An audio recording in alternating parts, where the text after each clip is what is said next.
Hey friends, Neli Spurrell with Spears & Co. Today I want to talk about New Year's Savings Challenge. I want to challenge all my friends watching this video to save money this next year. Either if your goal this next year is to buy a new house, to upgrade your house, new TV, vacation, whatever it is, I'm going to challenge you to come with me to make sure we find ways, not painful ways, but find ways to save money for whatever your goals are. And of course, if it is to buy a new house, here's your friend, Neli Spurrell. Don't forget that. Here's what to expect from that challenge that I'm going to put out for you. I'm going to talk in two parts today. I'm going to give you some tips, and then the next video will be the part 2 of this whole series of saving challenge for this new year. So let's go. Feel free to comment, to send me a message. What are your saving goals? Is a house, a vacation, a new shirt, a TV, new car, whatever, to hold yourself accountable. Make sure you count on me. Send me a message and tell me how you're doing with that challenge. Sounds good? Okay, let's start it. I'm excited for this. So think the step number 1 of everything that we're going to do here with this challenge is pick your savings goals. What are your goals? Why you are saving for? If it is for home ownership, emergency funds, down payment, renovation, vacation, write that down. You can put it in a board somewhere that you see every day and keep it in your mind, in a piece of paper, whatever easy it is, in your calendar. Write it every page why you are saving that money so that have you in a mood to work hard for that goal. Okay? So find why you are saving money for and then write it down. It's very important to write it down because that keeps you motivated. Step number 2, do a money analysis. Now that is the kind of painful part of it. I done it, but getting into that analysis of what did you expend money the last year on it. In some cases, you can do 2 ways. Of course, you can print your bank statement, highlight every single thing in your bank statement that's in your credit card or in your debit account, your check account. Go through them all with a highlighter. And when you see something you did not need to buy or to have the extra expense, highlight it. I know it's scary, but you'll be okay. You can do this in a spreadsheet if you are organized, if you have whatever, apps that keep track of your expenses, you are way ahead of the game.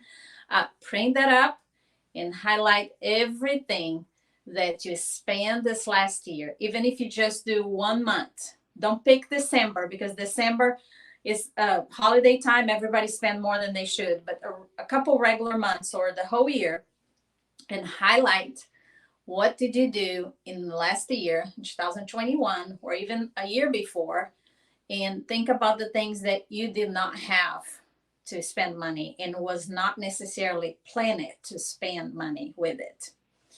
It will help you to visualize and then to see what are the expenses in 2022 so you can funnel the money into savings for whatever it is your goals.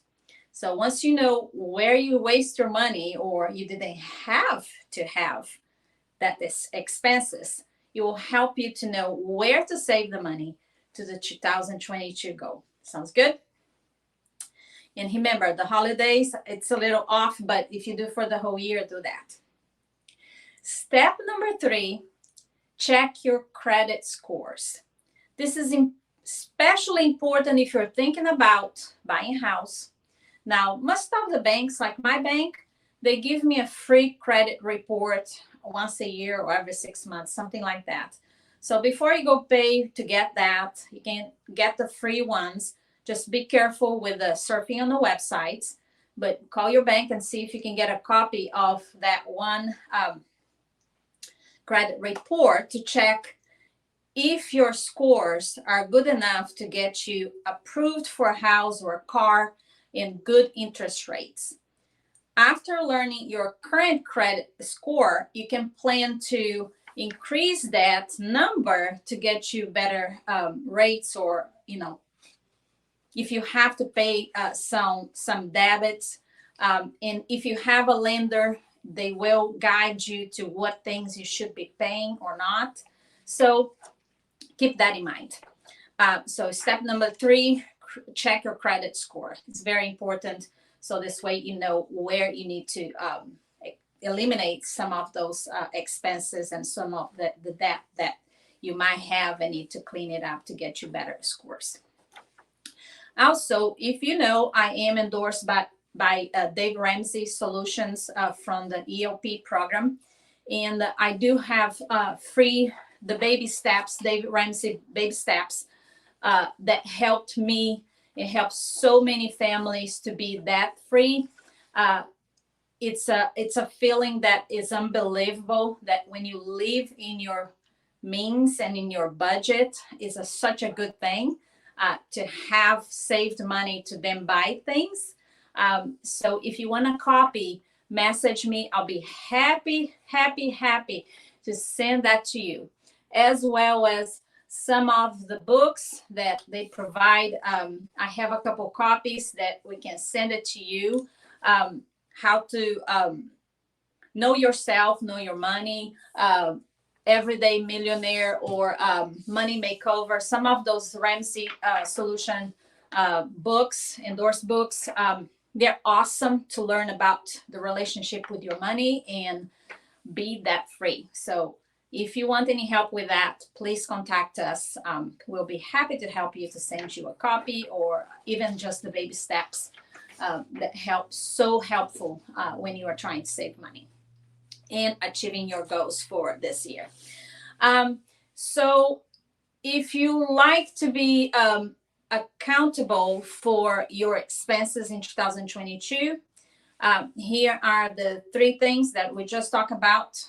Pick your saving goals. If you have a goal, make sure you write it up.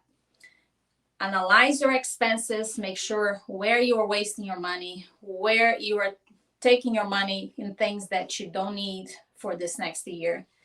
And number 3, check your credit score. So you know things that you have to work on it, especially if you're buying a bigger thing, a house or a better car, something that's more expensive. And keep watching, because the part 2 of this video is gonna teach you also some good extra tips for you to move forward with your goal to save money in 2022 for whatever it is. All right. Thanks for watching. Neli Spurrell, and see you on part 2.